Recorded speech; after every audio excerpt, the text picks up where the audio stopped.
Buenos días.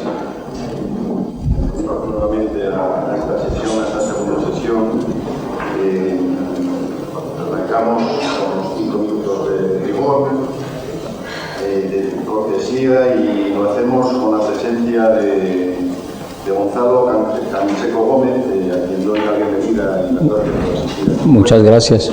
Que nos va a hablar de un tema, va a hacer una ponencia muy a propósito con el día que estamos viviendo hoy, que es la Agenda Verde de la Unión Europea y el cambio climático. Gonzalo es licenciado en Filosofía y Letras Clásicas por Oxford, por la Universidad de Oxford, y también en Economía y Ciencias Políticas por la misma universidad. Ha hecho su doctorado también aquí, y más. Tiene una experiencia muy dilatada en temas de relaciones exteriores diplomáticas de México, fundamentalmente. Ha participado en la delegación diplomática de este país en varios países europeos y americanos, también en Estados Unidos. Ha realizado diferentes labores en relación con el gobierno mexicano en diferentes puestos. Trabajó incluso en la presidencia de la República como coordinador de asesores. Pero a partir del año 18 ha comenzado una estrecha relación que ya tenía anterior con el ámbito del medio ambiente, el cambio climático, el tema que vamos a tratar esta mañana. Es socio fundador y director general de Simbiosis Económica. Es consultor, ha sido consultor externo del Secretariado Ejecutivo de la Convención Marco de Naciones Unidas sobre el Cambio Climático entre 2019 y 2021. Y ha sido asesor especial de la Secretaría Ejecutiva de la Convención Marco de Naciones Unidas sobre el Cambio Climático entre 2021 y 2020. Ayer la secretaria de Estado nos hacía una exposición de cuáles eran los grandes bloques en los que los fondos europeos y la presidencia española iba a centrar su interés en los próximos 6 meses. Y uno de ellos, el más importante, era efectivamente transición energética y cambio climático, que en España va a representar aproximadamente un 40% de los fondos aplicados a través del MES. Lo que nos gustaría, Gonzalo, es que nos dieras una visión sobre este aspecto, ¿no? Yo diría que de moda, pero también necesariamente sobre cómo va a ser la transición energética, cuáles son los principales retos a los que se enfrenta la Unión Europea, cómo se nos ve desde el resto del mundo en relación con este asunto y cuáles son nuestros principales desafíos, ¿no? Tuya es la palabra. Agradezco una vez más su presencia aquí y después, como siempre, preguntas para adelante. Muchas gracias y cuando quieras, tienes la palabra. Muchísimas gracias, Alberto. Buen día a todas y a todos. Agradezco al CES, al Consejo Económico y Social de España, su gentil invitación para estar aquí. Si no tienen objeción, yo preferiría hacer la exposición en pie.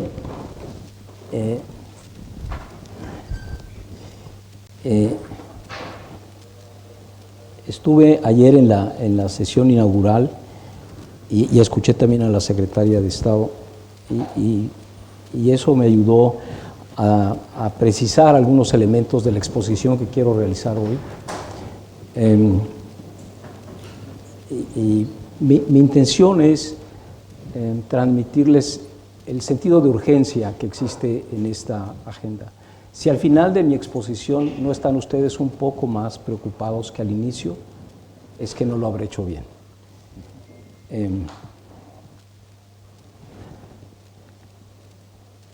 Esta es la estructura de lo que quiero exponer básicamente. Algo sobre la situación actual. Creo que no está de más hacer una recapitulación. No sé si en la sala haya negacionistas o escépticos de este problema. Si los hay, confío en ofrecerles elementos de juicio para que maticen su visión. Después hablaré sobre las perspectivas, lo que está en juego, digamos, por supuesto para la Unión Europea, pero para el resto del mundo. Un poco en este ejercicio he tratado de tomar lo que un filósofo de habla inglesa, Thomas Nagel, llama la visión desde ninguna parte. Y por esto quiere decir una postura que no busca promover los intereses específicos de un actor, sino del conjunto. Finalmente entraremos ya al tema más importante, que es la agenda climática, y les daré algunos elementos de donde creo que la Unión Europea estará participando o seguirá participando, porque este bloque comunitario tiene una influencia inmensa en el avance de la respuesta ante el fenómeno del cambio climático. Como decía Alberto al inicio, mis opiniones están basadas en muchos años de trabajar en la agenda. Yo contribuí a forjar los acuerdos de Cancún de la mano de la embajadora Patricia Espinosa. Tuve el gran privilegio de acompañarla en un momento clave en que ella fue decisiva para reencauzar el proceso de deliberación entre estados, después de lo que no puede calificarse más que pues, el fracaso de las negociaciones en Copenhague en 2009. En 2010, mediante los acuerdos de Cancún, se recausa el proceso y eso permite continuar hasta el gran éxito que es el Acuerdo de París en 2015. De eso hablaremos al final, y luego ya los retos de la gobernanza climática, las prioridades que yo considero deben estar en el radar de la Unión Europea, y finalmente una breve reflexión sobre la opinión pública. Ya se habrán dado cuenta de que yo hablo una forma de castellano que a ustedes les parecerá idiosincrática. Esto es lo que le ocurrió al español en México. Espero que no haya errores o fallas de comunicación por esto, pero al final pues podremos resolver cualquier duda derivada de la comunicación o por supuesto del foro. La situación actual como un prolegómeno a la discusión que tendremos. La cita de Barack Obama, que algunos probablemente ya conozcan, pronunciada, me parece que precisamente en Copenhague en 2009, puede parecer exagerada al afirmar que somos la primera que siente los efectos del cambio climático y la última que puede hacer algo al respecto. Somos la última en el sentido de que somos la última en tener la oportunidad de impedir que rebasemos un cierto umbral, cuyas consecuencias serán enormemente graves y potencialmente irreversibles. A eso se refiere. No quiere decir que dentro de 2 o 3 generaciones no sigamos esforzándonos por atender este reto. Pero la oportunidad que tiene esta generación, y debo decir la responsabilidad que tenemos, creo que salvo algunas excepciones en este salón, la mayor parte de nosotros está por arriba de los 40, 50, somos los principales beneficiarios del proceso que ha generado el mayor volumen de emisiones y por lo tanto la principal causa, que eso vamos a abordar en un momento.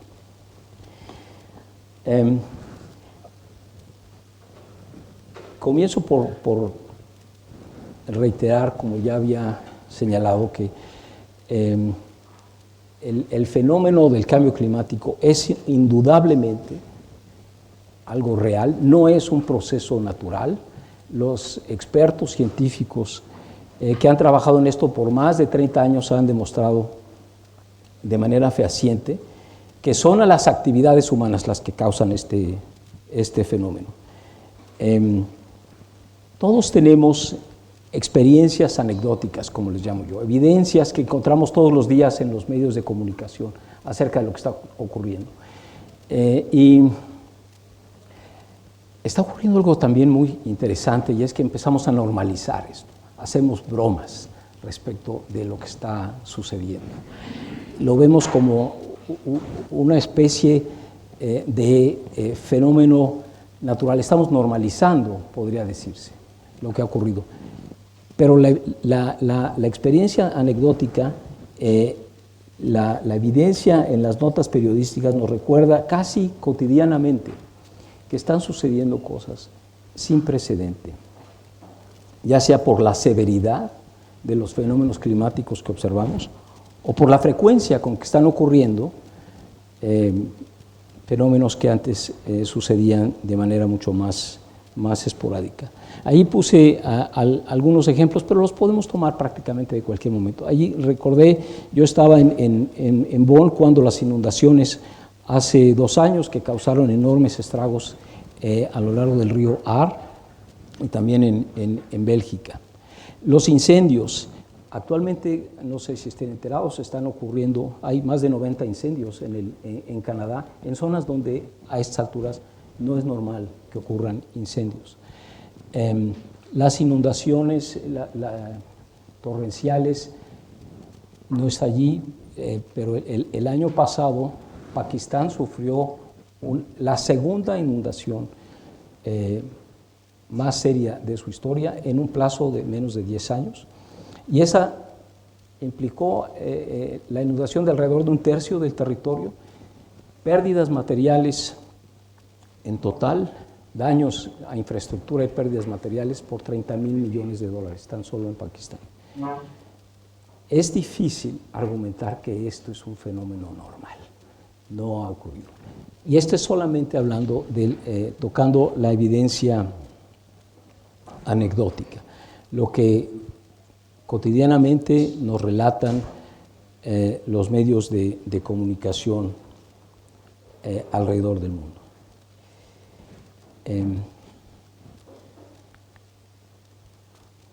La evidencia científica. Ofrezco una disculpa porque algunas de estas láminas están en inglés, pero estos documentos que produce el Grupo Intergubernamental sobre Cambio Climático, que no es una institución como tal, sino es un conjunto de científicos reunidos por Naciones Unidas para elaborar análisis. Son expertos en todos los ámbitos, en temas de física, química, también científicos sociales, para entender el fenómeno del cambio climático, y algunos de estos documentos lamentablemente solo se producen en inglés. De estas 2 gráficas, para aquellos que tengan algún grado de duda o escepticismo, quisiera señalar 2 cosas exclusivamente. La gráfica del lado izquierdo es una reconstrucción de la variabilidad de la temperatura de la superficie terrestre en promedio desde el año 1 de nuestra era hasta el 2020. Y pueden observar que a lo largo de 2 milenios se mantuvo en rangos relativamente constantes, con un descenso a partir aproximadamente de 1400 de nuestra era. Pero vean lo que ha sucedido en las últimas décadas. El promedio, se ha disparado de manera impresionante. Esto viene de uno de los estudios más recientes del panel, del Grupo Intergubernamental sobre Cambio Climático. Este es el incremento de la temperatura observado. Este es el promedio de la década de 2010-2019. Esta es una anomalía extraordinaria. No hay manera de explicarla como un proceso más o menos natural. Y si nos vamos más hacia el pasado, este solamente es desde el año 1. Me ha tocado escuchar a quienes argumentan que a lo largo de millones de años sí ha habido oscilaciones mucho mayores. Millones de años. El Homo sapiens tiene cientos de miles de años de existencia. Estamos hablando de órdenes de magnitud que no nos incumben como especie. Y además, en esas variaciones observadas en el pasado, se han producido lo que llaman en inglés extinction level events, acontecimientos de nivel de extinción. Entonces, no es muy alentador argumentar que los fenómenos naturales han excedido los umbrales que nosotros consideramos normales. Entonces, esta es una anomalía enorme históricamente. Y del lado derecho, este es muy interesante porque los especialistas han hecho el ejercicio de comparar el incremento de la temperatura observada a partir de 1850. Esta fecha es muy importante porque lo que utilizamos como referencia para medir el incremento de la temperatura es el promedio de las temperaturas entre 1850 y 1900, es decir, en medio del despegue de la revolución industrial. No al inicio, a fines del 18 en el Reino Unido, sino ya su expansión en Europa y en Estados Unidos. Ese es nuestro punto de partida. Ese es, digamos, el cero. Respecto de este nivel, estamos ahora en 1.07, de acuerdo, de incremento de la temperatura promedio de la superficie. Parece poco, pero estamos viendo las consecuencias que esto tiene ya en los patrones climáticos.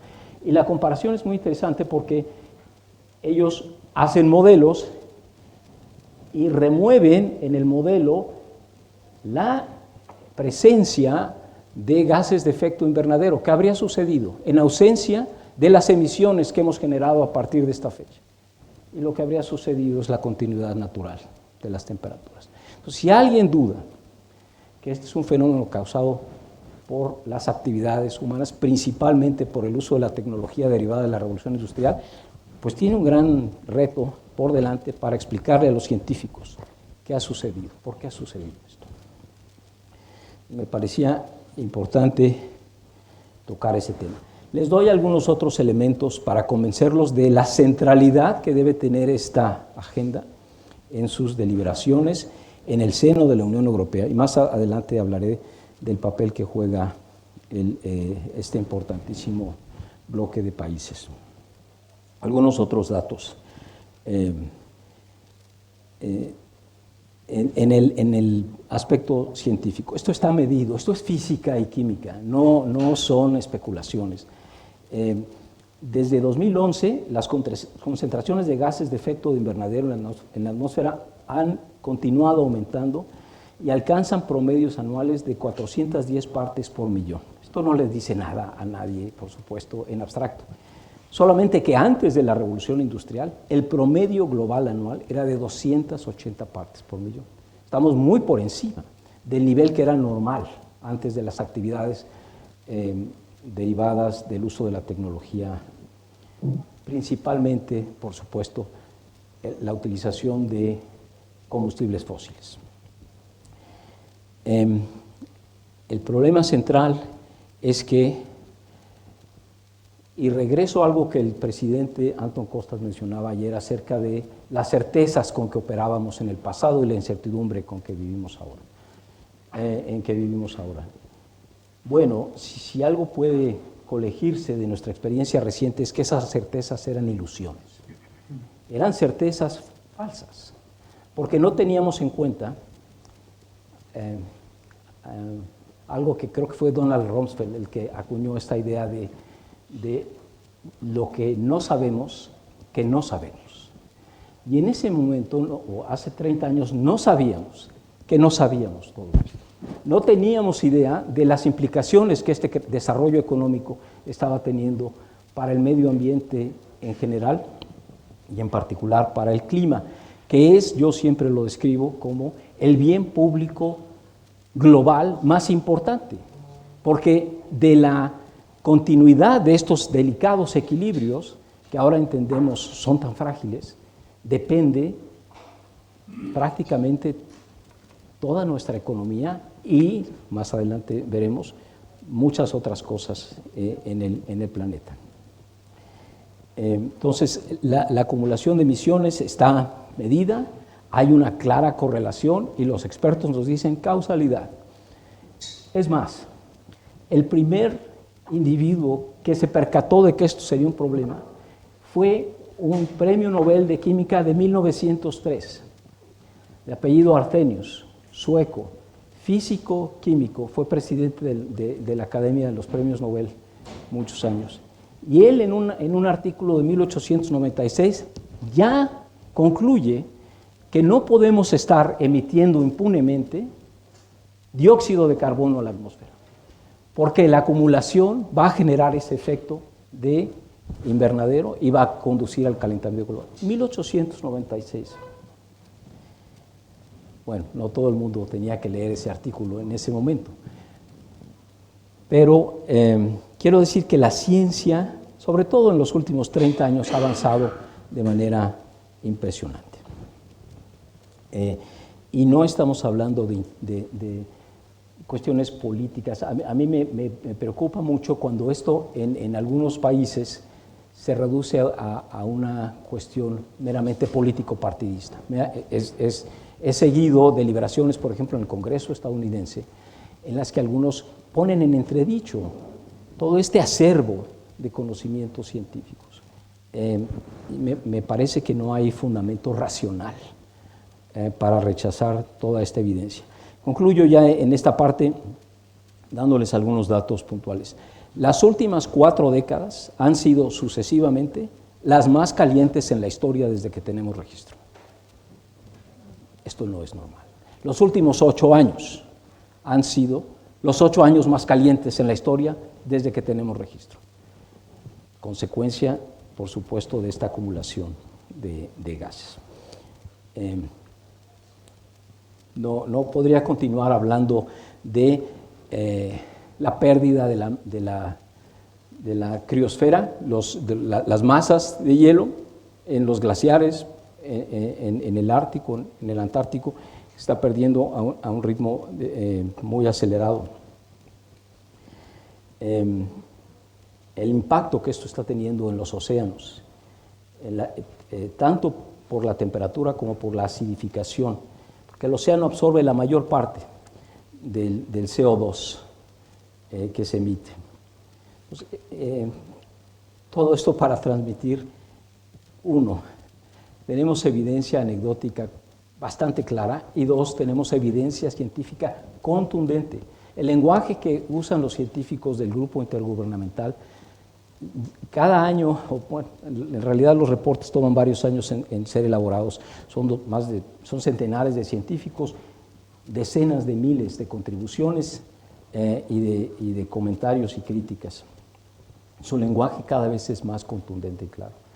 En el último reporte ya dicen que de manera, dicen, unambiguous, ¿no? Sin ambigüedad alguna, la causa de todo esto es la actividad humana. ¿Cuál actividad humana? Pues aquí diría yo, citando a su Fénix de los Ingenios, todos a una, ¿no? Todos a una. Ninguno de nosotros puede decir que no contribuye de alguna manera. Hay quienes tienen mayor responsabilidad, quienes tienen menos, pero todos en ese sentido tendríamos que ser parte de la solución.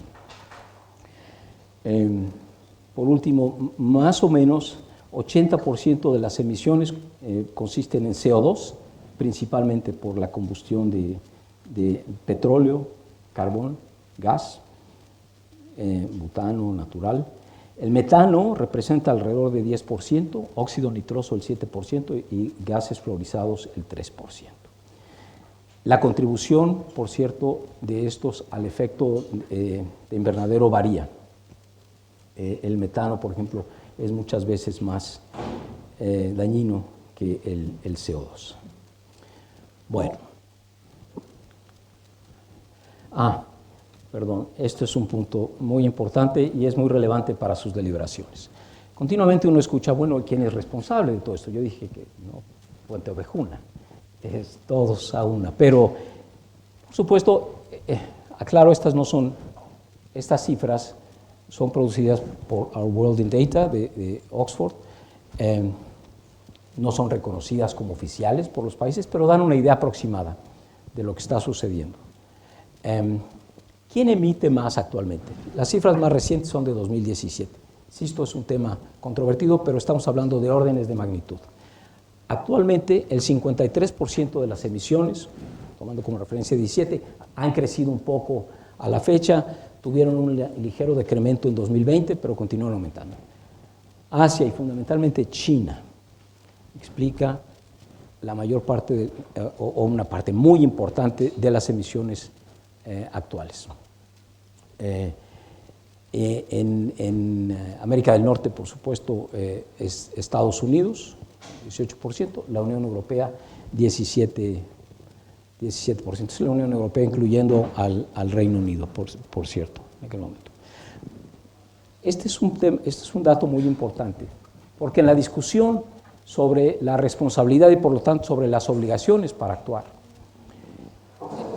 inmediatamente hay quien dice, bueno, los países que más emiten tienen mayor responsabilidad. Sin duda, esa es una forma de verlo y yo creo que es muy razonable. Pero esos países rápidamente señalan, veamos la responsabilidad histórica, no solo la actual, no la proporción de emisiones ahora, sino la acumulación a lo largo del tiempo desde el inicio de la Revolución Industrial. Y allí, Estados Unidos y la Unión Europea son los principales responsables. Más del 50% de las emisiones históricas provienen de los países, naturalmente, que tuvieron este desarrollo tecnológico primero. Entonces, este es un tema muy importante. Y volviendo a otra idea que comentó el presidente ayer, de los trade-offs, que es un término tan difícil de traducir al castellano, este conflicto entre objetivos que compiten siendo legítimos y en los que hay que encontrar alguna suerte de acomodo. Bueno, pues aquí hay uno muy claro entre responsabilidades históricas y responsabilidades presentes. Y este es uno de los ejes de debate en foros internacionales, porque los países en desarrollo, y concedo, ya en este momento es debatible en algunos casos si todos los que se tratan a sí mismos como en desarrollo estrictamente lo son, pero ellos argumentan, Estados Unidos, la Unión Europea, tuvieron la oportunidad de aprovechar esos activos por mucho tiempo, lo que les dio una ventaja comparativa muy importante. Y ahora nos piden que nosotros nos detengamos. Yo argumentaría, sí, ya no podemos regresar al pasado y empezar en el mismo plano todos. Pero el punto de vista de ellos es cómo van a compensar, cómo van ustedes a ayudar a que la solución sea justa. Lo último que voy a decir va a relacionarse con esta idea de justicia en materia climática. Pero bueno, este es un tema que deben tener muy presente, la atribución de responsabilidad respecto de las contribuciones que han generado este problema, presentes contra históricas.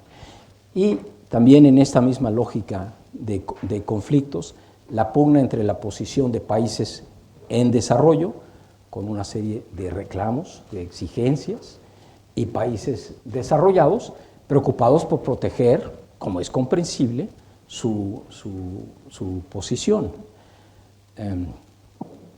Vamos a hablar en un momento acerca de un tema central en las discusiones climáticas, que es el tema de pérdidas y daños. Los países en desarrollo, la gran mayoría de los cuales han hecho contribuciones infinitesimales al problema, sufren, son más vulnerables que otros, dicen, como en el caso de Pakistán. Y yo, que he hecho una contribución ínfima, sufro una pérdida de 30 mil millones de dólares, 30 millardos, no sé si sea la expresión más usual aquí. ¿Y a mí quién me va a compensar por esto? Y del otro lado, los países en desarrollo, de reparaciones no vamos a hablar, pero veamos qué otra manera encontramos de entendernos. Y eso puede ser una salida, y ahí creo que la Unión Europea tiene un papel muy importante que jugar. Bueno, habiendo hecho este repaso que me parecía importante, pasamos a lo que yo llamo las perspectivas o algo de las tendencias. ¿Qué es lo que está en juego en todo esto? Y no quería dejar de citar a este gran ambientalista británico, porque transmite una idea muy importante. Es que todos pensamos que alguien más va a resolver esto. Y este es un riesgo muy grande. La responsabilidad está en las autoridades principalmente, en quienes ejercen posiciones de mando en gobiernos, pero también en el sector privado. Y por supuesto, yo hablaré de esto entre los ciudadanos. Muy brevemente, para que tengamos tiempo de preguntas, voy a avanzar más rápido en algunos de estos puntos. El impacto ambiental. Este es un estudio que hizo el Fondo Mundial para la Naturaleza Silvestre, el World Wildlife Fund for Nature. Básicamente estudia 5 subgrupos con distintas especies, mamíferos, aves, reptiles, anfibios y peces. Y viendo la primera gráfica uno pensaría, bueno, las cosas están relativamente bien. Más o menos están equilibrados, salvo los anfibios, las poblaciones que crecen más o menos son comparables a las poblaciones que decrecen. ¿De qué hablo? Perdón. ¿De qué poblaciones estamos hablando? El estudio analiza alrededor de 30,000 poblaciones, es un estudio de largo plazo, iniciado en los años 70, 1970 para ser exactos. Estudia alrededor de 30,000 poblaciones específicas de 5,000 especies de esos grupos. Parece que hay un equilibrio, pero la realidad es que la magnitud del decrecimiento en las poblaciones que sufren una pérdida es tal que, y ese es el dato que me interesaba transmitir, si comparamos el número de integrantes que tenían en promedio estas poblaciones de animales en 1970 con el número que tienen ahora, no es que las poblaciones hayan desaparecido, pero ahora 7 de cada 10 miembros en promedio de esas poblaciones ya no existen. Este es un dato que a mí me parece perturbador, que la naturaleza está desapareciendo, pues no ante nuestros ojos, a menos de que nos guste ver los maravillosos programas de Sir Richard Attenborough, pero sí se está desapareciendo y es fundamentalmente por el impacto de los seres humanos sobre la naturaleza. Aparte de este dato, les quería transmitir uno que es especialmente preocupante. Si no recuerdan nada más dentro de un mes de esta charla, por lo menos recuerden esto. En Potsdam hay un célebre instituto especializado en el estudio del cambio climático, el Potsdam Klima Institute. Y ellos han analizado lo que en inglés se llama tipping points. En español lo expresamos como puntos basculantes. Seguramente han escuchado la expresión. Estos son fenómenos especialmente preocupantes, porque una vez que ocurran, son irreversibles. Irreversibles en términos de ustedes y míos. No lo vamos a ver, en siglos no va a suceder. ¿Cuáles son algunos de estos puntos? La desaparición de la criosfera, esta pérdida del hielo. Bueno, no es una cuestión del paisaje. Hay millones y millones de poblaciones que dependen de los ciclos de agua vinculados con los fenómenos del deshielo, ¿no? Si ese ciclo desaparece, ya no digamos en los Alpes suizos, ¿no? Y los países adyacentes, pero piensen en el impacto que esto va a tener en el Himalaya y las poblaciones que se encuentran abajo.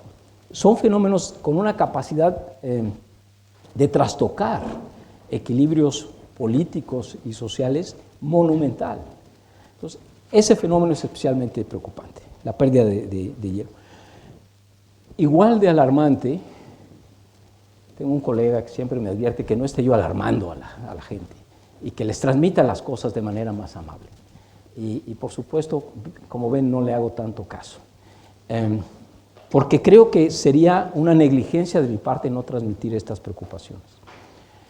Pero un segundo tema muy importante que Potsdam Klima Institute ha identificado es la pérdida de permafrost en la tundra en Siberia, en el norte de Canadá. Bueno, eso es especialmente grave porque en estas zonas eternamente congeladas hay enormes masas de gas metano, cuerpos en descomposición, de hace miles y quizás millones de años. Si eso se libera, la cantidad de gases de efecto invernadero que llegarán a la atmósfera es inmensa. Entonces, es importantísimo detener ese proceso. Y finalmente, algo relacionado con el tema de la temperatura. De los 5, solo he elegido 3, que es el fenómeno de lo que ellos llaman la pérdida de convección en el mar de Labrador.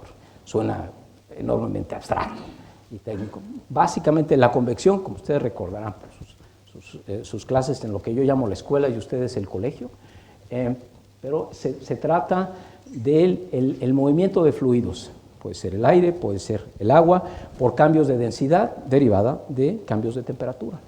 Bueno, la convección del mar de Labrador es muy importante porque es decisiva en el ordenamiento de los patrones climáticos globales.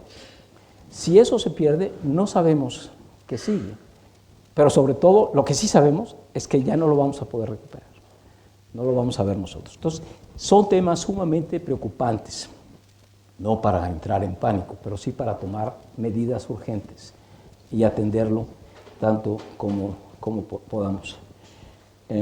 Como yo digo, el mundo tal y como lo hemos conocido, como lo conocieron nuestros padres y abuelos, puede cambiar de manera irrevocable en esta generación.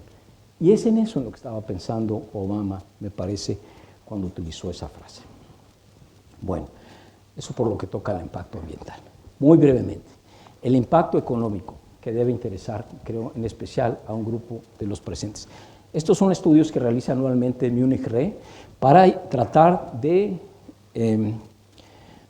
ponerle un número a las pérdidas globales derivadas de catástrofes naturales. Hay un pequeño sesgo aquí porque incluye terremotos. Por ejemplo, en 17 en mi país hubo un terremoto no tan grave como el de 85, que provocó miles y miles de muertes, pero hubo daños materiales muy importantes y tristemente pérdida de vidas humanas. Munich Re estima que en 22 las pérdidas sumaron 270.000 millones de dólares, 270 millardos. La mayor parte de esas pérdidas tuvieron que ver con fenómenos que no son causados directamente por el cambio climático, pero que se han visto agravados, son ahora más severos como consecuencia del cambio climático. Se han hecho estudios acerca de cómo puede evolucionar esta pérdida de material. Y miren, esta es una gráfica que viene del mismo estudio. Son pérdidas globales por desastres naturales de 2013 a 2022. Vean la tendencia, que es lo que importa. La tendencia es a un incremento a lo largo de esos años, ¿no? Poco menos de una década. Salvo, por supuesto, por el 2017, que fue un año anómalo.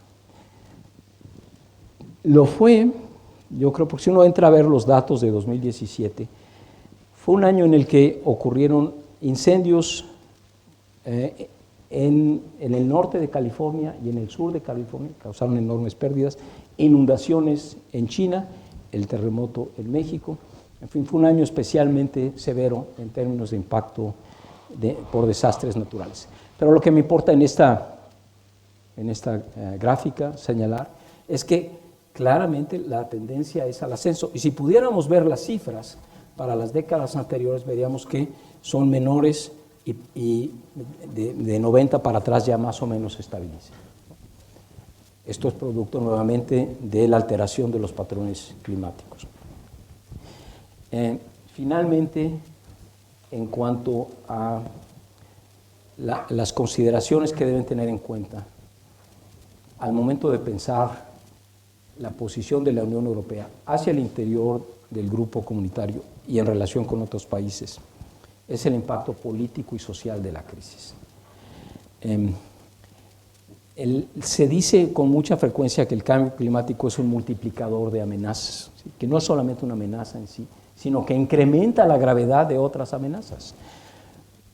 Bueno, un análisis muy interesante publicado en Science hace ya algunos años, con regresiones muy bien elaboradas, muy cuidadosamente, concluye que no hay duda de que el cambio climático va a generar un incremento en la tasa de conflicto humano, que parecería que es algo que no tendría que estar relacionado, pero claramente lo está. A mayores incrementos de la temperatura y mayor recurrencia de fenómenos extremos, mayor conflictividad dentro de las sociedades y entre sociedades. Especialmente importante para la Unión Europea, y es un tema al que yo como funcionario y diplomático mexicano le di seguimiento en otra región, es el de la migración. el incremento de desplazamientos humanos derivado del cambio climático ya está ocurriendo. En América Central hay un fenómeno que se conoce como el corredor seco, y es un largo periodo de sequías inusuales por lo prolongado de su duración, y que se traduce en la incapacidad de las comunidades locales para darse su propia subsistencia, y por supuesto migran hacia los centros urbanos o, por supuesto, hacia México y eventualmente hacia Estados Unidos. México hace algunos años ya tenía una tasa negativa de migración, quiero decir que regresaban más mexicanos de los que salían. Esto está cambiando nuevamente y en parte tiene que ver con el impacto del cambio climático. Por lo que señaló ahí, la alteración de los ciclos del agua. Fenómenos que eran naturales hace algunas décadas ya no están ocurriendo con la regularidad del pasado. Bueno, basta de preocupar a la gente. ¿Qué es lo que está sucediendo?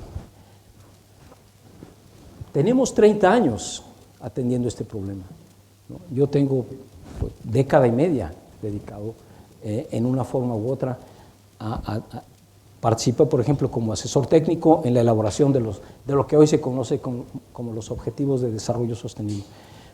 Participé en la cumbre de Cancún. Lo he seguido por muchos años. Y hay una gran inquietud de que no respondemos con la decisión, con la firmeza que se requiere, que no tomamos las decisiones difíciles que son indispensables. ¿Qué es lo que pasa? Tenemos una economía insostenible, tal y como se practica ahora. No podemos continuar así. Sencillamente no se puede. El tema de la energía está, por supuesto, en el eje y en un momento lo abordaré. Pero es imperativo sustituir tan pronto como podamos las tecnologías de antaño, que son las que generan esto.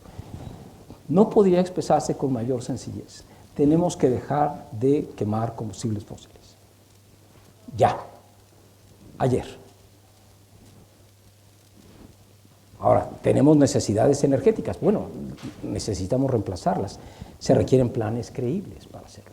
Pero llevamos, en mi opinión, 30 años conscientes del problema, difiriendo. Cuando me dicen, es que no podemos hacerlo de manera, de un día para otro. Nadie lo ha pedido, jamás. Queremos planes graduales, creíbles, con metas verificables. Primer problema son la insostenibilidad del modelo económico alrededor del mundo.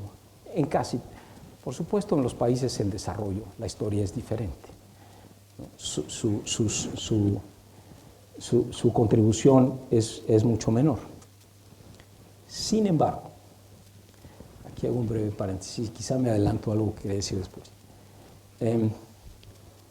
De nada serviría que la Unión Europea, Estados Unidos, China, tuvieran planes muy creíbles y eficaces de disminución si al mismo tiempo no damos alternativas a los países en desarrollo. En las próximas décadas esos son los países que van a tener la explosión. Países de África. Al final de este siglo, África tendrá 2.000 millones de habitantes más. 2.000 millones de habitantes más. Los habitantes van a tener necesidades energéticas. Si no tenemos un plan para ayudarles a que no utilicen el modelo anterior, estamos en un problema, porque el límite físico para las emisiones es irremovible, no lo podemos alterar. Esto es lo que llaman una frontera del planeta. Durante siglos creímos que nuestro impacto era nulo. No es así, ya llegamos al límite en cuanto a emisiones de gases de efecto invernadero. Entonces, al mismo tiempo que la Unión Europea, y esto es para la estrategia internacional del bloque, al mismo tiempo que la Unión Europea se establece estándares muy exigentes al interior, debe crear oportunidades para que países en desarrollo vayan acercándose a esta trayectoria, porque de otro modo este esfuerzo será inútil. El problema es, como en Fuente Ovejuna, de todos. A todos nos toca. Y no lo puede resolver aisladamente ni un país ni un bloque de países. Tienen que ser todos. Implicaciones financieras, muy brevemente. Bueno, hay metas. Yo trabajé en el ministerio, lo que llamamos nosotros la Secretaría de Hacienda. Estoy perfectamente consciente de estos trade-offs, de estas decisiones difíciles entre objetivos que compiten. Y lo mismo ocurre en las hojas de balance corporativas. Hay decisiones que los consejos de administración deben tomar para asegurar la rentabilidad, la viabilidad de la empresa, al mismo tiempo que cumplen con los objetivos de disminución de emisiones. Ahora, yo insisto, durante muchos años, en esta decisión, en este conflicto, sistemáticamente ha perdido la agenda climática, una y otra vez. Pero ya llegamos al límite.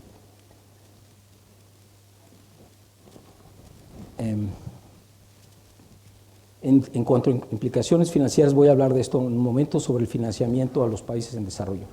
Los costes de oportunidad, obviamente hay un enorme coste en los activos los activos varados, en inglés stranded assets. Pues sí, en este momento los países exportadores de petróleo quieren maximizar la rentabilidad de ese activo, porque dentro de unas décadas su valor habrá descendido espectacularmente. Se utilizará simplemente para petroquímica, pero habrá dejado de ser el principal motor de la economía mundial. Ese es un gran tema, ¿no? Y por supuesto la renuncia a las ganancias potenciales provenientes de explotar recursos naturales. A Brasil se le pide que proteja la Amazonia. Bueno, sí, pero eso es una renuncia. Lo dicen en algunos casos países que eran bosques hace siglos y ahora son jardines y son hectáreas dedicadas a la agricultura, muy respetable, pero necesitamos encontrar un equilibrio. Bueno, y ya abordé brevemente lo de pérdidas y daños. Un dato muy importante que me gustaría que retuvieran. El Acuerdo de París establece una serie de instrumentos para ayudar a los países a reducir sus emisiones y cumplir con los objetivos. El instrumento más importante es el de las llamadas contribuciones determinadas a nivel nacional. Es un plan de reducción de emisiones nacional. Yo trabajaba hasta hace unos meses en el secretariado responsable de compilar la información de los 197 países, revisarla y hacer una estimación de cómo ayudarían a reducir el cambio climático. El último análisis de octubre del año pasado indica que vamos hacia un calentamiento de 2 grados centígrados. Es un avance, debo decir, porque estábamos hace no mucho arriba de 3. Es un avance, hay que reconocerlo. Pero 2.5 es más del doble del nivel de calentamiento actual. Y vean lo que está sucediendo con 1.1 grados de incremento respecto del promedio. 2.5 no sabemos qué nos depara.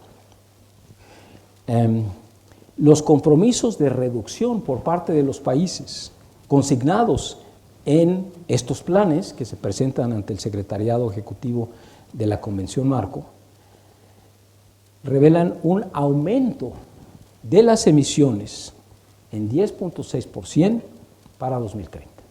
Aumento de las emisiones. Cuando lo que debe pasar para cumplir con la meta que establece la ciencia es una reducción de 43%. Pues claramente la situación no es sostenible. Y este 43% es lo que los científicos señalan indispensable para evitar que el incremento vaya más allá de 1.5. Bueno, me corrijo, para tener mejores probabilidades de evitarlo. Un estudio publicado hace un par de meses por la Organización Meteorológica Mundial concluye que ya hay un 66% de probabilidad que en los próximos 5 años rebasemos el 1.5. Aclara que lo rebasaremos y vamos a regresar. Lo importante es que no lo rebasemos como promedio a lo largo del siglo para evitar las peores consecuencias. Esto me interesaba mucho transmitirlo, es una gráfica extraída del reporte más reciente y alguien me hizo favor de traducirla al español.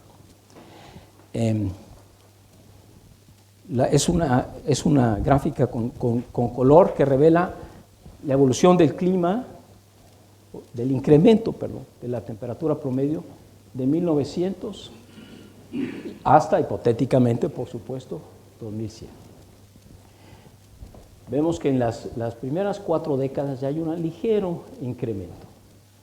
Luego, en las siguientes 4 décadas, continúa haciéndose cada vez más oscuro, ¿no? Subiendo hasta pues ya 0.5. De 80 a 2020 estamos ahora arriba de 1, abajo de 1.5. Este es hoy, con las tendencias de emisiones que hemos mantenido. Y estos son escenarios a futuro. Si tenemos éxito absoluto en los objetivos que nos hemos planteado, este es nuestro mejor escenario. Mantenernos en 1.5, ligeramente arriba de cómo estamos. Esto es lo mejor que podemos hacer. Si no nos va tan bien como quisiéramos, es el bajo, y andaríamos pues alrededor de entre 2, 2.5. Intermedio, y así continúa hasta el nivel más alto. De no modificar la tendencia, insisto, no es una opinión personal, son conclusiones de centenares de científicos cuyo expertise me parece está fuera de duda. Y que además no tienen, a diferencia del 2%, porque me dicen, es que he escuchado el argumento, es que la ciencia no es cuestión de consensos. Aunque 98% de los científicos argumenten que este fenómeno es real, hay un 2% que quizá tenga razón. Lo dudo mucho.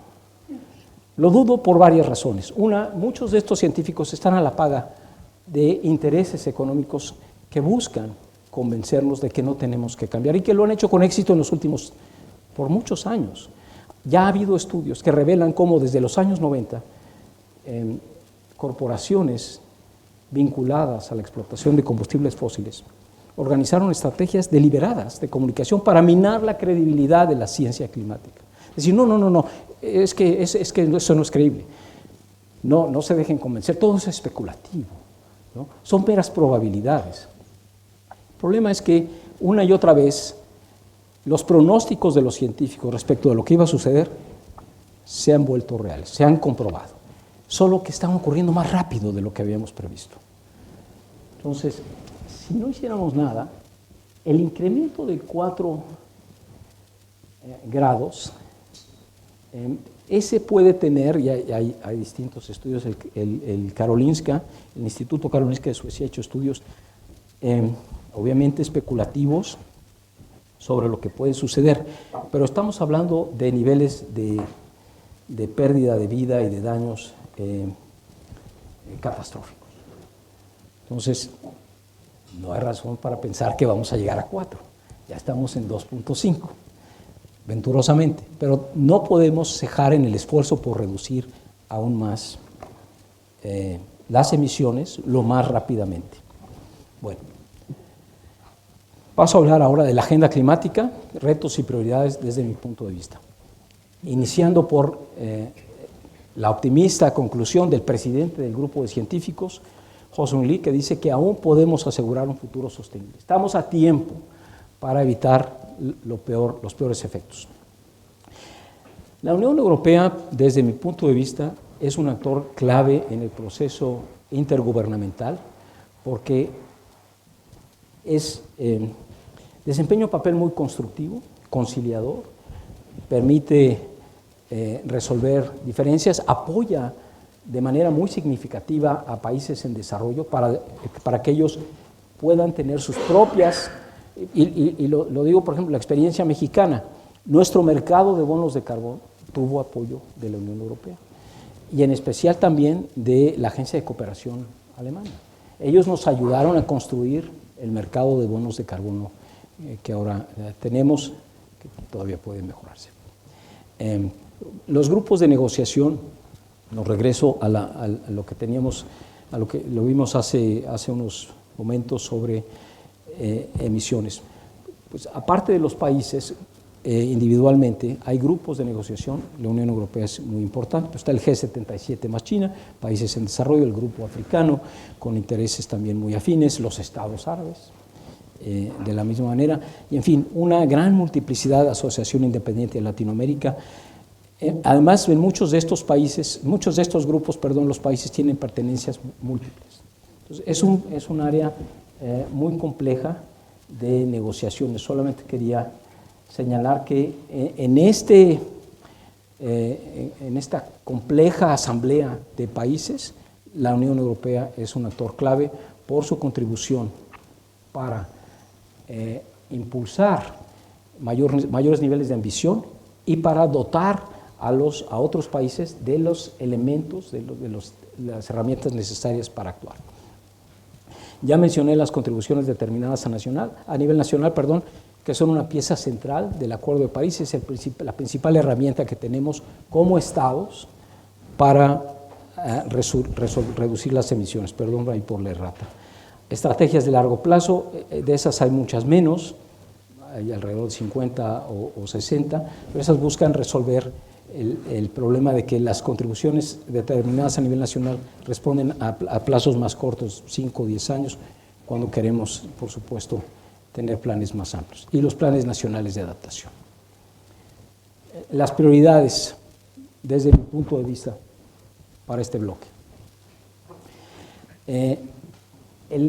En Dubái, a fines de este año, en la COP28, la 28ª conferencia de los estados parte de la convención,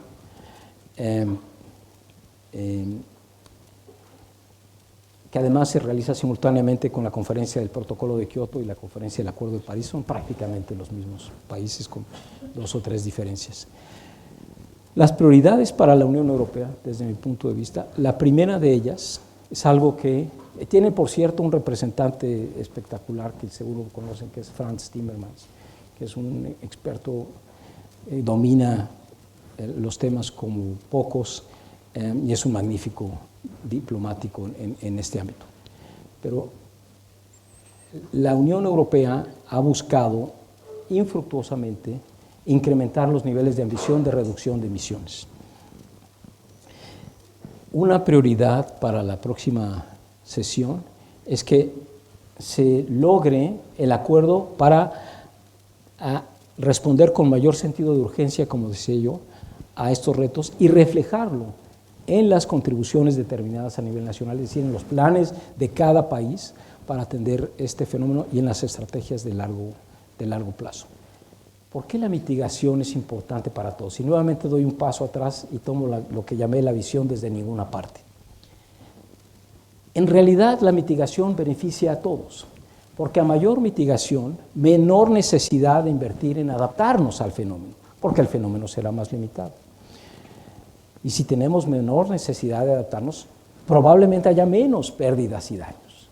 Entonces, la mejor inversión es evitar el incremento de la acumulación de emisiones y, por lo tanto, de la temperatura.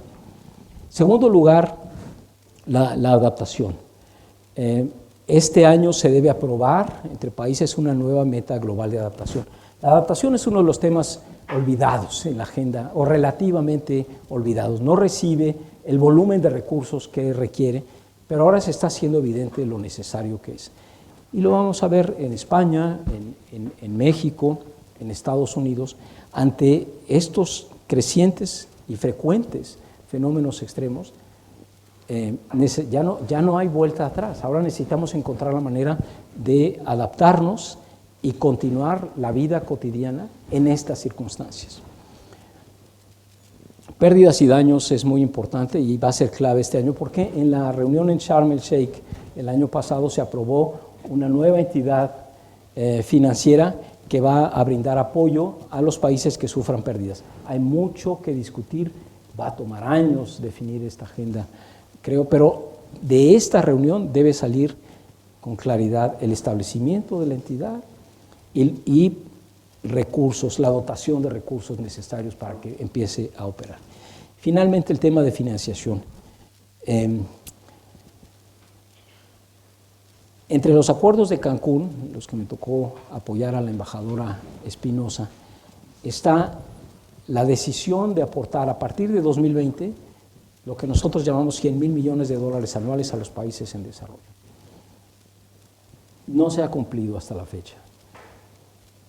Los países desarrollados se han acercado gradualmente al monto requerido, pero es, desde mi punto de vista, fundamental que este año sí se logre la meta de 100,000 millones,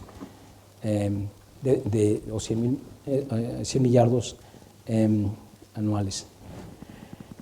La cifra puede parecer descomunal. No sé qué tan familiarizados estén ustedes con el manejo de estas cifras de millones, miles de millones, trillones. Para el que no esté familiarizado, le tengo un ejercicio que espero que sea divertido y que le dé una idea del orden de magnitud. ¿Cuánto creen que sea en tiempo 1,000,000 de segundos? En meses, semanas. ¿Cuánto será 1,000,000 de segundos? Poco más de 11 días. Es 1,000,000 de segundos. ¿Cuántos serán 1,000 millones de segundos? Más o menos 32 años. El salto.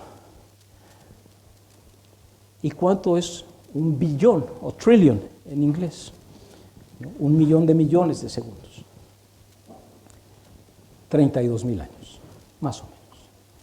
Entonces, la discusión, para gente que no está familiarizada con estos números, yo creo que ayuda a comprender que estamos hablando de órdenes de magnitud difíciles de asir normalmente, pero los 100,000 millones o los 100 millardos anuales son una gota en el océano respecto de los volúmenes de financiamiento que se mueven alrededor del mundo para actividades que generan emisiones. PricewaterhouseCoopers hace unos años hizo una estimación de los activos financieros que se mueven alrededor del mundo. Si no recuerdo mal, en 2016 eran alrededor de 85 trillions, dicen ellos, billones de los nuestros, millones de dólares. Y calculaban que para 2025 serían alrededor de 150 billones, 150 trillions de ellos. Bueno, comparado con eso, estos 100 millardos no es mucho dinero. No es, y hace una enorme diferencia para los países en desarrollo. Entonces, ese es otro tema que me parece muy, muy importante. Acompañado, en este año no se tiene que resolver, pero para el año siguiente sí, se tiene que establecer una nueva meta colectiva de financiación a estos países. Los 100 millardos fueron la meta acordada en Cancún en 2010, necesitamos una nueva meta. Y ha habido, la London School of Economics ha hecho estudios para estimar el nuevo volumen y sin que sea prescriptivo, pero ellos consideran que debe dar alrededor de 1 billón. 1 billón, 10 veces más de lo que... Y esto no alcanza para atender las necesidades ya calculadas de estos países para poder desarrollar plenamente sus planes. Y finalmente algo que Mia Mottley, la primera ministra de Barbados, una mujer excepcional, ha tratado de impulsar, que es el papel de la banca de desarrollo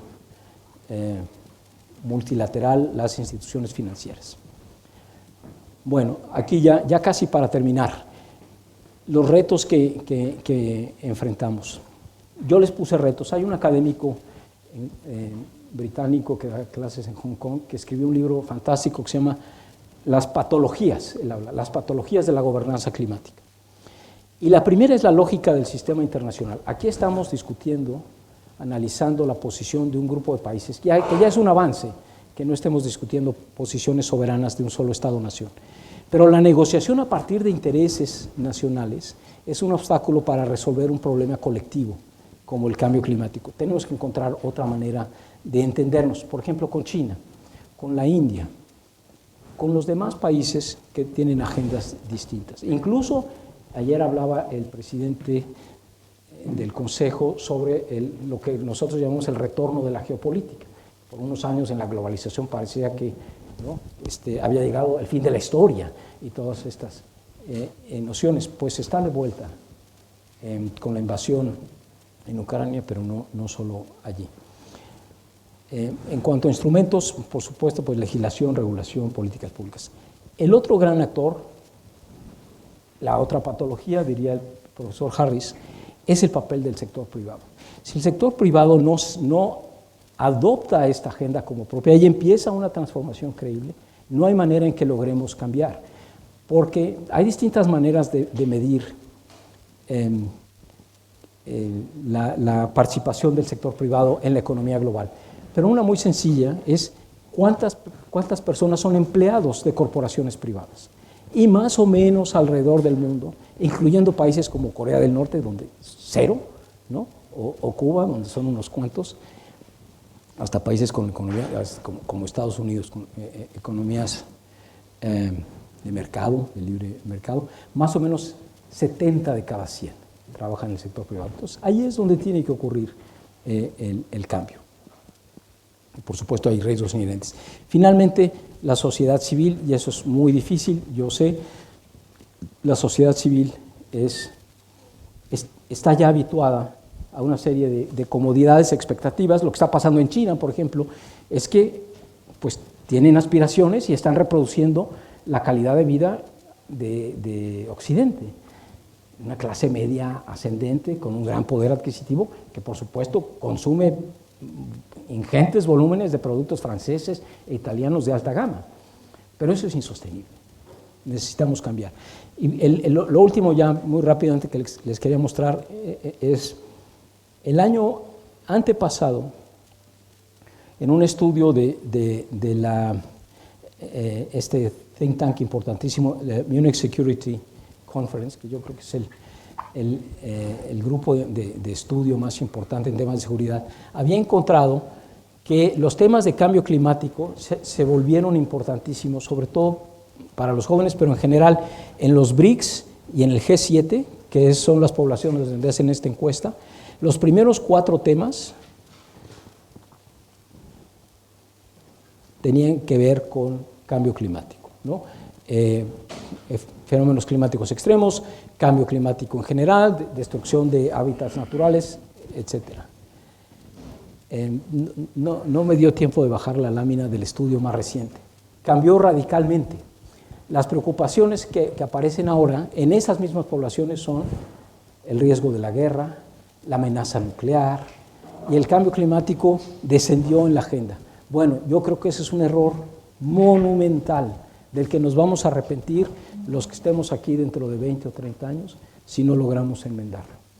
El cambio climático tiene que estar en el centro de la agenda al interior de la Unión Europea, al interior de cada uno de los países y en su relación con otros, exigiendo que, sobre todo en los países que contribuyen al 80% de las emisiones, que es el G20 más la Unión Europea, estos países tienen que hacer una contribución decisiva para disminuir las emisiones de una manera creíble en los próximos años, para tratar de lograr la meta última, que es 0 emisiones para el 2050. Es una tarea titánica, más aún quizá la inmediata, que es reducirla en 43% en los próximos 7 años, 43%. Si no lo hacemos, rebasaremos el 1.5 y enfrentaremos un mundo mucho más incierto, como decía el presidente, pero incierto en una forma aún más amenazante que cualquiera que conozcamos. Mi última idea, el fenómeno del cambio climático ha generado una condición que es una suerte de lotería. Conocen la lotería en Babilonia, el cuento genial de Borges. Bueno, esta es una lotería similar, aunque no hay un grupo detrás organizándola, pero no sabemos cuál va a ser la próxima crisis, dónde va a ocurrir la tormenta devastadora o la sequía que destruya la posibilidad de mantener la agricultura como antes. Entonces, lo que está en riesgo, no sabemos cómo nos va a afectar, a quiénes va a afectar. Sabemos que algunos países son más vulnerables. América Central, por ejemplo, los países caribeños, los estados isleños son los más vulnerables. Pero nadie está a salvo, como lo demostraron las inundaciones de Alemania y Bélgica de hace un par de años, o la onda de calor que estamos viviendo en el sur de Europa, pero simultáneamente en el norte de México y el sur de Estados Unidos, y en China también. Entonces, en esta lotería yo quisiera no comprar boleto. Muchas gracias por su atención.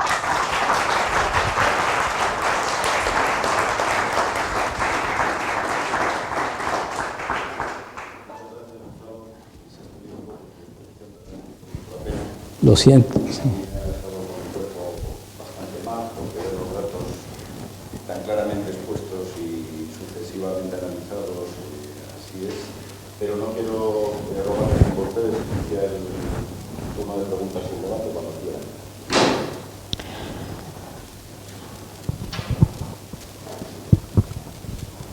Gracias.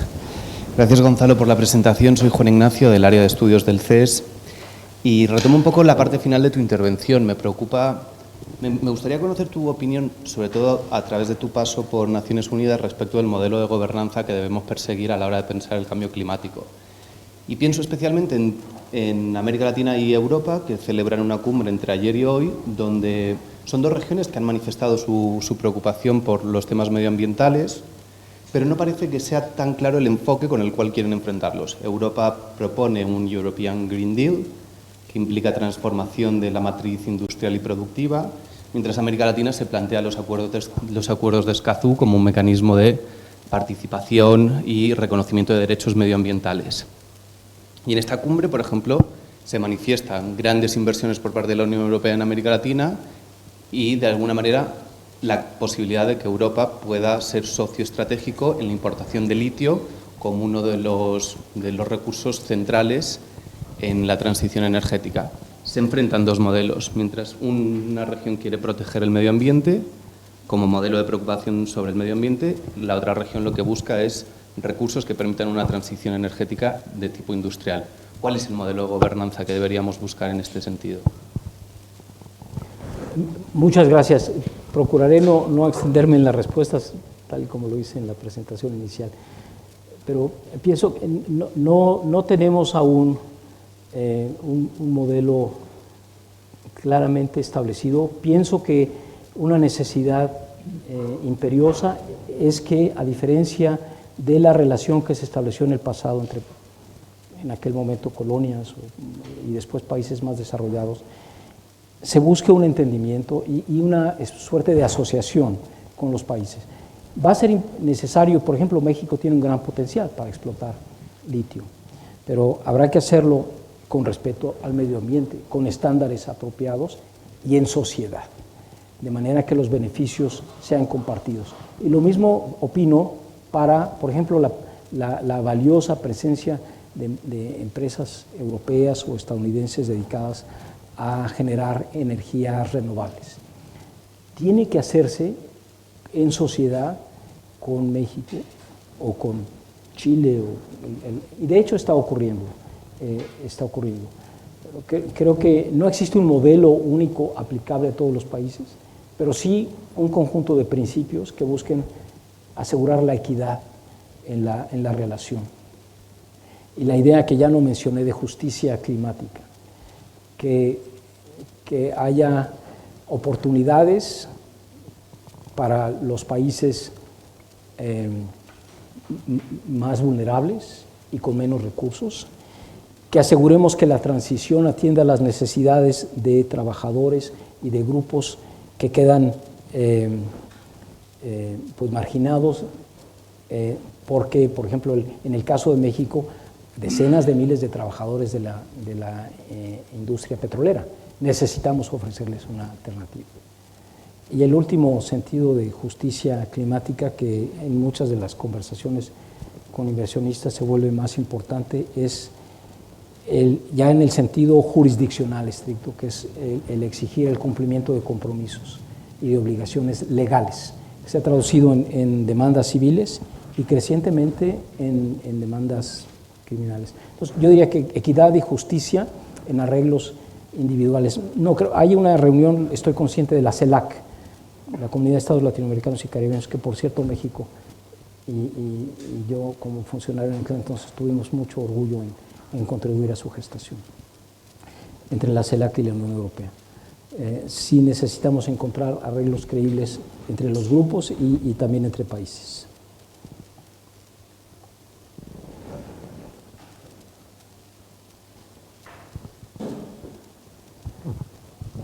Hola, buenos días. Purificación Valdovices, Comunidad Valenciana y Agencia Valenciana de la Innovación. Nosotros en innovación decimos que el 20% de las causas pueden provocar el 80% de las soluciones. Claro. Por tanto, ¿en qué herramientas centraría su esfuerzo si tuviera que escoger ese 20%? Gracias. Lo más importante, yo creo, es la descarbonización del sector energético. Creo que esa es la clave alrededor del mundo, en términos globales. Las emisiones derivadas del sector energético, utilizado para la industria, el transporte, para climatizar o dar calefacción, explican alrededor casi un 75% de las emisiones.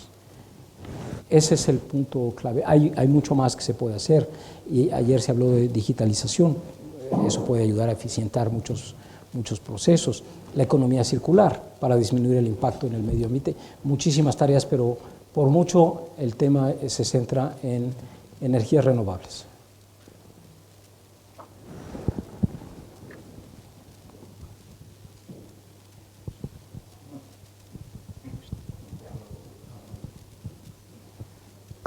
Hola, buenos días.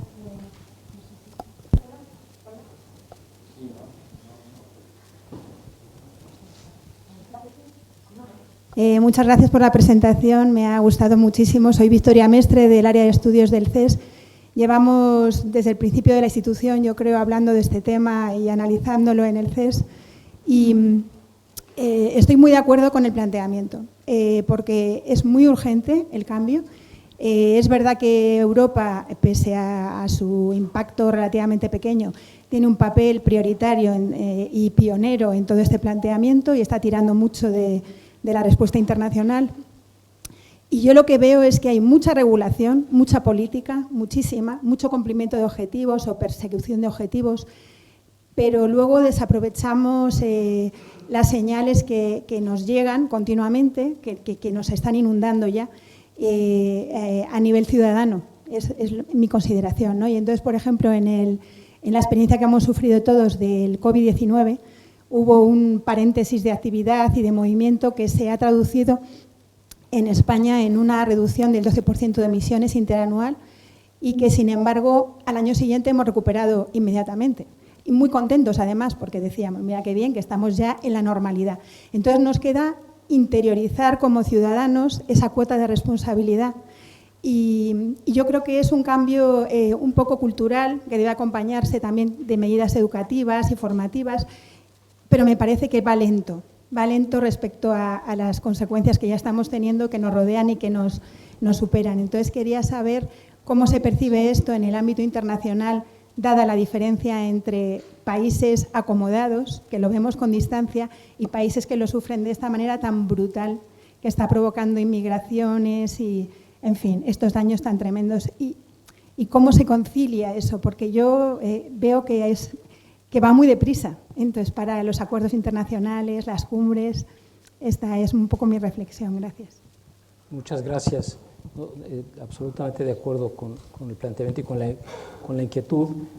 Hay muchos países, por ejemplo, México es uno de ellos. Recuerdo en la cumbre de Madrid, Italia y México presentaron un proyecto conjunto para incorporar en la Constitución la obligatoriedad de enseñar a los niños sobre el cambio climático.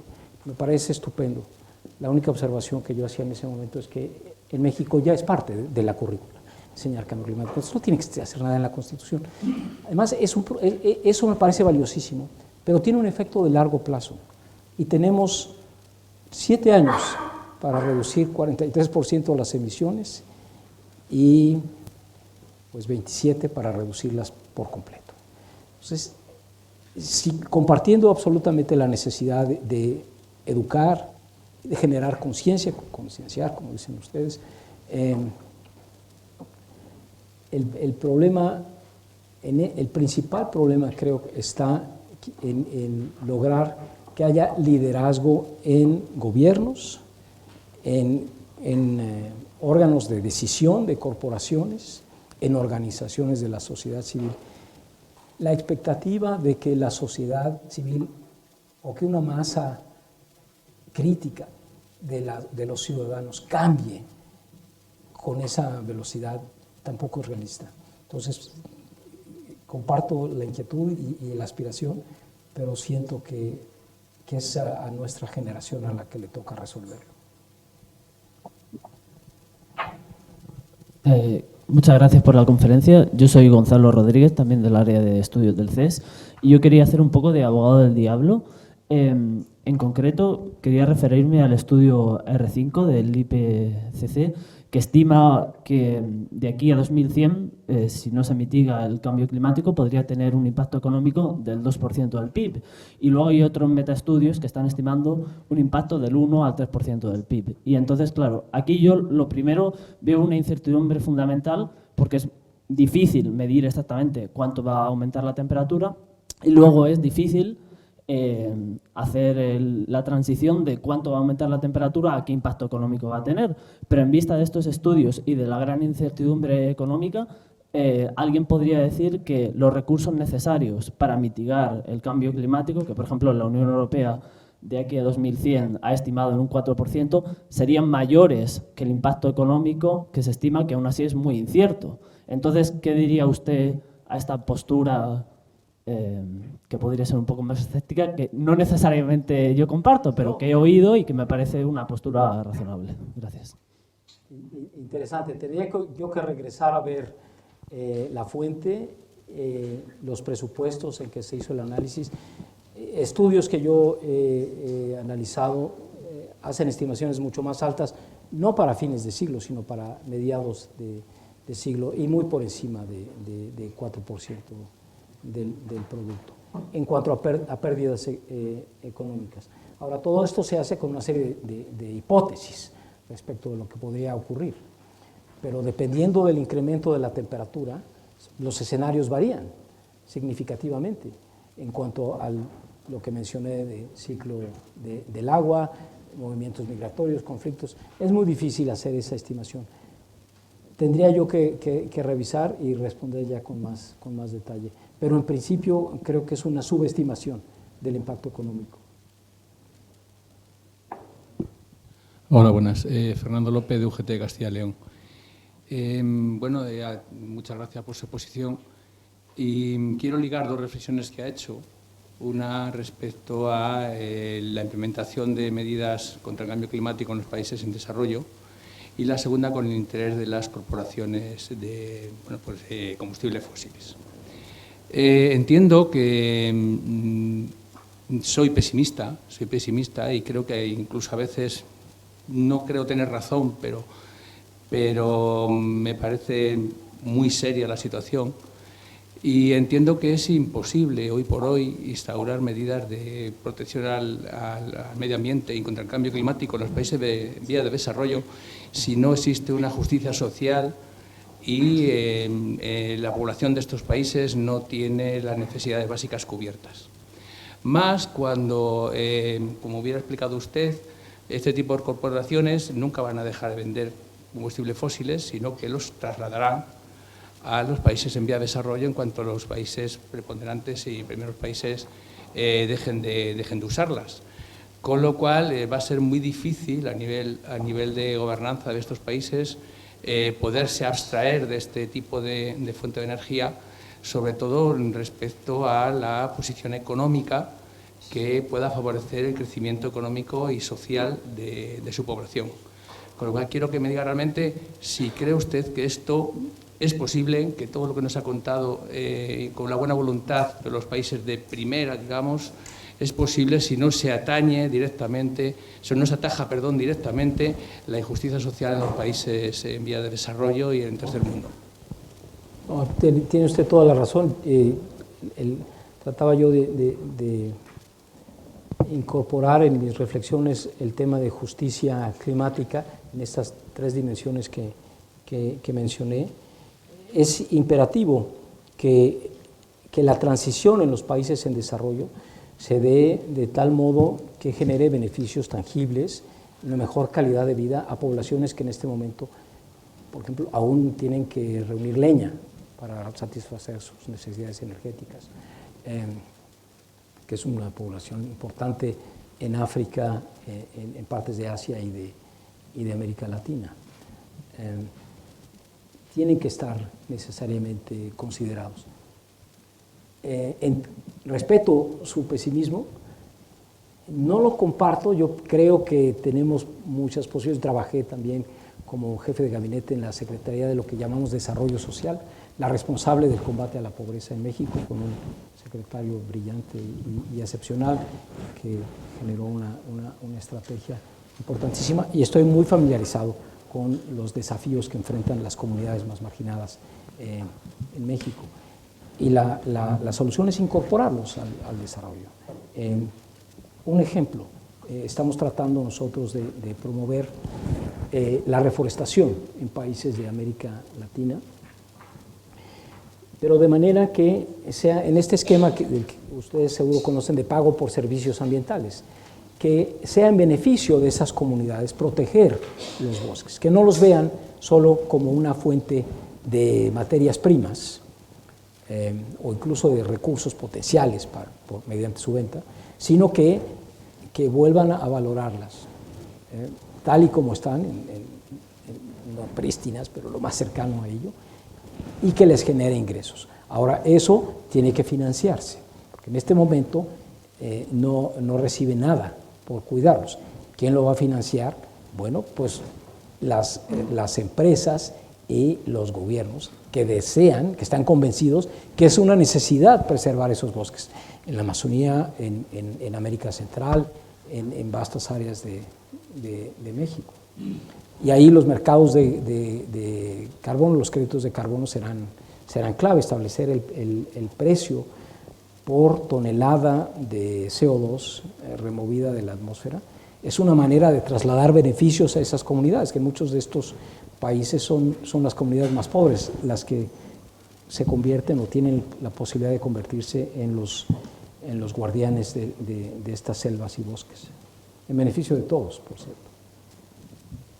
Vamos un poco el tiempo, tenemos varias preguntas, por favor, tendría más una pregunta y una respuesta también. Sí, una disculpa. Bueno. Hola, ¿me escucháis, no? Gracias, sí. Gonzalo, por la exposición tan importante que has hecho referencia al cambio climático. Como sabrás, ya lo hemos comentado antes, yo vengo del mundo de la agricultura, la ganadería. Fuimos la primera economía de la Unión Europea de todos los países que se globalizó desde el año 92, con el Acuerdo Mundial de Comercio. Y aquí lo que me preocupa enormemente relativo al cambio climático, lo has dicho al final. Es maravilloso, es decir, que digas que el cambio climático tiene que estar en la agenda política todos los días de cualquier gobierno, cualquier estado y cualquier continente. Y más los que producimos alimentos para la sociedad. Que el cambio climático nos está afectando en los últimos 40 años de una manera tan radical que empezarán pronto a faltar productos para alimentar a la ciudadanía. Y lo digo no, como tú has dicho muy bien, porque pones todos los elementos encima de la mesa. Hemos pasado a 738 millones de personas en el mundo que pasan hambre. Hemos aumentado más de 240 millones en los últimos 3 años, desde antes del COVID, por distintos conflictos. No digo por el cambio climático solamente, ¿no? El COVID, la guerra de Ucrania, etcétera, ¿no? Entonces, indudablemente, la pregunta va a ir, ¿el modelo productivo cuál debería ser? No solamente en la agricultura y la ganadería, en todo lo demás. Desde que se monta en un avión no para ir de turismo hasta el barco que viene con cereal de Latinoamérica aquí a Europa, sabiendo que en Europa, con el que está al lado, Rusia, Ucrania, somos autosuficientes para alimentar al ganado de las personas con el cereal que producimos, ¿no? Entonces, ¿cuál debería ser el modelo productivo? Que indudablemente no se va a cifrar solamente sobre el tema de la economía. Tú has dado muchas pinceladas, ¿no? ¿Vale? Y ahí está el comercio o la globalización de la economía a nivel mundial, que es uno de los agentes también contaminantes, ¿no? Por lo tanto, nada más esta era la pregunta, lo que quisiera hacer de esto. Espléndida, sí, magnífica. Yo creo que nuevamente tenemos dos objetivos legítimos en conflicto. La eficiencia en el funcionamiento de mercados globales, que lleve los productos más baratos a consumidores donde quiera que estén. Y por el otro lado, este factor que no se consideraba en los años 90, ¿no? 2000, 2010, cuando la globalización estaba en plena expansión. Mi punto de vista es que la única forma de hacer viable el planeta para nosotros, para otras especies, es que toda decisión de política pública y toda decisión corporativa tiene que verse a través de una lente que incorpore principios de sostenibilidad. Si no hacemos eso y continuamos en la falsa certeza de que podemos perseguir la eficiencia en detrimento del medio ambiente, pagaremos las consecuencias, no las veremos muchos de nosotros, las verán nuestros hijos y nuestros nietos si no detenemos este incremento de la temperatura. Entonces mi respuesta es muy sencilla, lo que necesitamos es que todas las decisiones incorporen criterios de sostenibilidad.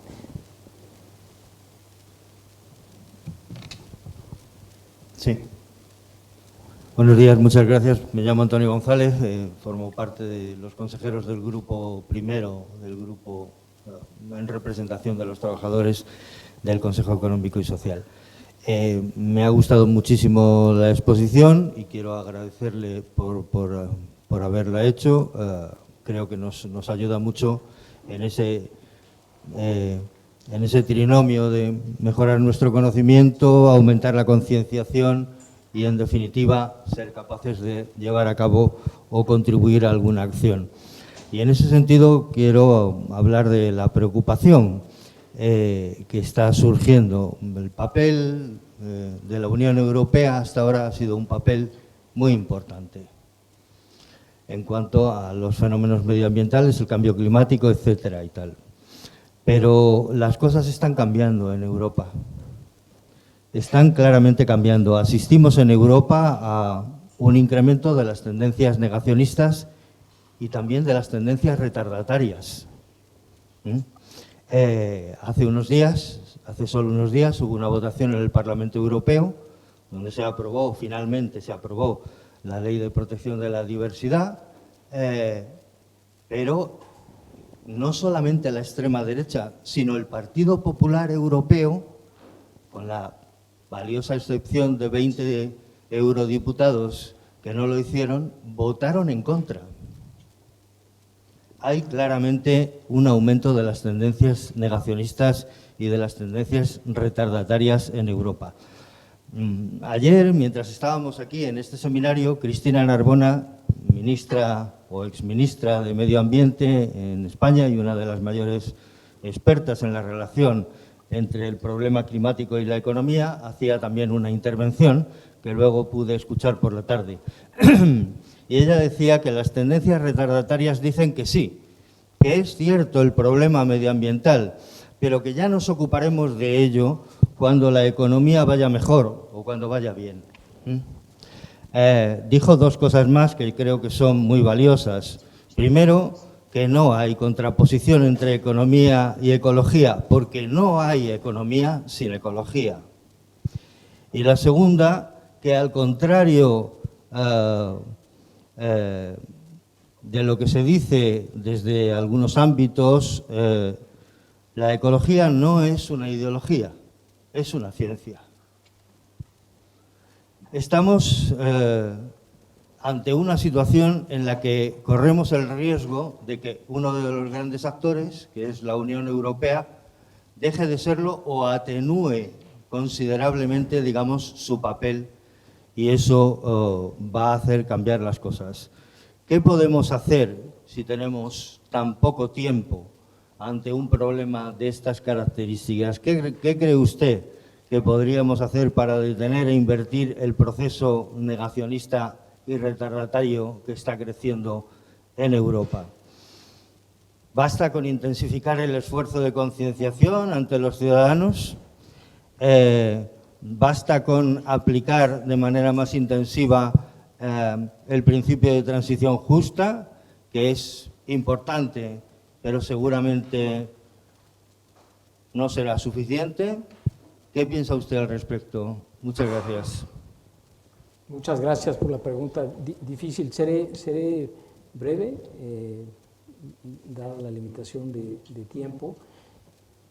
No solo en Europa, en otras regiones, en otros países, estamos observando esta reacción de grupos que consideran que están amenazados o en riesgo sus intereses o posiciones ante las medidas que debemos adoptar para enfrentar una crisis que yo sostengo es indudable. No es racional, me parece, adoptar esas posiciones, o cuando menos no es enteramente honesto. Mi convicción es que si queremos influir en los políticos, es importante influir en los ciudadanos primero y lograr lo que al final sentí yo que expresaba usted con un cierto desdén la idea de crear conciencia. Me parece que es importantísimo. Siento que quienes estamos involucrados en estos temas no hemos sido capaces de transmitir con mayor contundencia la importancia de actuar de manera que los propios ciudadanos refuten o rechacen en las urnas, en los comicios, esas actitudes. Es muy legítimo que las expresen, pero para mí es muy preocupante que puedan convertirse en quienes dirigen las políticas públicas, no solamente en la Unión Europea, en otras regiones.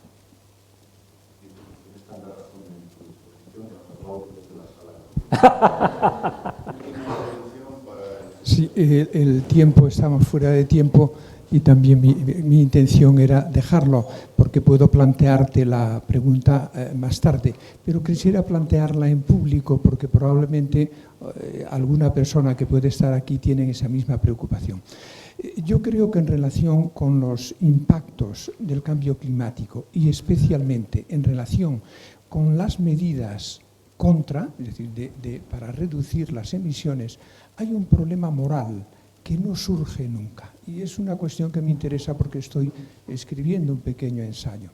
El problema moral es el siguiente, con dos ejemplos rápidos. Las medidas contra el cambio climático tienden a ser asimétricas, es decir, descargan sus efectos más sobre un grupo de población que sobre otros, ¿no? Normalmente sobre aquellos grupos que ya de por sí están mal. Un ejemplo, la medida de Macron con un impuesto sobre uno de los contaminantes más importantes. Llevó consigo el levantamiento de los chalecos amarillos. Y otra que es anecdótica. Hace poco comí con uno de mis cirujanos y al salir del hotel él me dijo, ¿dónde tienes el coche? Y yo le dije, en aquel parking, pagando. Y él me dijo, yo lo tengo aquí. Y dice, ¿cómo lo tienes aquí en área verde? Y dice, es que no pago nada porque mi coche es eléctrico. Es decir, las medidas tienen un efecto diferencial importante. La pregunta moral es, ¿qué argumento moral podemos utilizar para imponerle a corto plazo costes que pueden ser muy elevados a sectores sociales que ya están mal, justificándolos en un beneficio futuro que es incierto? Es decir, ¿qué argumento moral podríamos utilizar? Este aspecto normalmente no sale y yo creo que es un elemento muy importante en el consentimiento social que podamos buscar. Solo quería plantear la pregunta y ahora ya en la comida podemos seguir. No querría solo preguntarte si esta pregunta es relevante o por el contrario es mínima, ¿no? Sí, muy relevante. Sí, con gusto la dejo para después. Muy brevemente. Creo que es una observación muy aguda y muy válida. Tiene que ver un poco con la idea de justicia en nuestra respuesta al cambio climático. Primero, yo cuestionaría esta idea de un beneficio incierto a futuro. Si creemos en la ciencia, y no para todos, es que es para todos, el riesgo para los grupos más vulnerables a futuro es enorme. porque normalmente son las poblaciones más desprotegidas, con menos recursos, los que sufren más las consecuencias del cambio climático. Entonces, el primer beneficiado, o los primeros grupos que recibirían un beneficio son los más vulnerables. Ahora, la carga de enfrentar este reto tiene que distribuirse de manera equitativa, pero en el sentido de que quienes más tienen que aportar más. Y yo pienso que el caso es una experiencia propia desde el Ministerio de Finanzas de México. Una medida similar a la que adoptó Macron tuvo enormes costos políticos para nosotros en su momento, porque en cumplimiento de obligaciones internacionales y de nuestro deber hacia nuestra propia población, removimos en su momento, el Ministerio removió subvenciones, subsidios a las gasolinas, y eso se utilizó como un arma política para decir que éramos unos desconsiderados. Esos subsidios beneficiaban desproporcionadamente a los grupos más acaudalados, los que tienen mayores recursos, porque son los que tienen más vehículos, utilizan más, consumen más gasolina.